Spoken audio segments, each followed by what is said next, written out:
I will fight every day. Pam Bondi, la ministre de la Justice états-unienne, a été limogée jeudi 2 avril par Donald Trump. Nous aimons Pam. C'est une grande patriote et une amie loyale. Elle va occuper un nouveau poste très important et essentiel dans le secteur privé. Pourtant appréciée du président, Pam Bondi était depuis quelque temps la raison de plusieurs frustrations de sa part. D'abord, concernant sa gestion catastrophique de l'affaire Epstein, le prédateur sexuel mort en prison en 2019. C'est elle, fin février 2025, qui avait confirmé l'existence d'une liste secrète de clients et d'amis puissants de Jeffrey Epstein. It's sitting on my desk right now to review.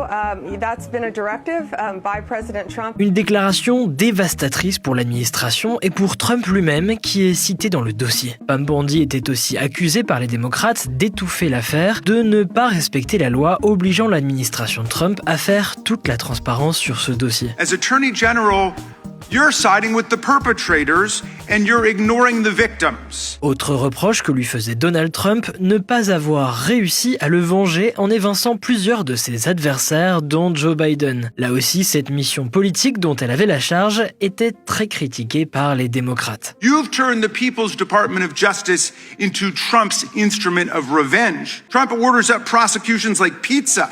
And you deliver every time. Les 421 jours du mandat de Pam Bondi resteront donc dans l'histoire comme une période où la séparation entre le pouvoir exécutif et le pouvoir judiciaire s'est affaiblie aux États-Unis. Diriger les efforts historiques et hautement réussis du président Trump pour rendre l'Amérique plus sûre et plus sécurisée a été l'honneur d'une vie. Je continuerai à me battre pour lui. En attendant une nouvelle nomination, c'est son second, Todd Blanche, ancien avocat personnel de Donald Trump, qui assurera l'intérim du ministère de la Justice. Ce limogeage d'un haut responsable de l'administration est le deuxième en moins d'un mois. Le 5 mars, Kristi Noem, ministre de la Sécurité intérieure, avait aussi été limogée. Et le même jour que la révocation de Pam Bondi, c'est le chef d'état-major de l'armée de terre, Randy George, à qui on a demandé de partir à la retraite. Plusieurs autres hauts responsables pourraient encore prendre la porte, selon des informations du magazine The Atlantic. Parmi eux, Kash Patel, directeur du FBI, Daniel Driscoll, secrétaire d'État à l'armée de terre, et Lori Chavez de Remer, secrétaire d'État au travail.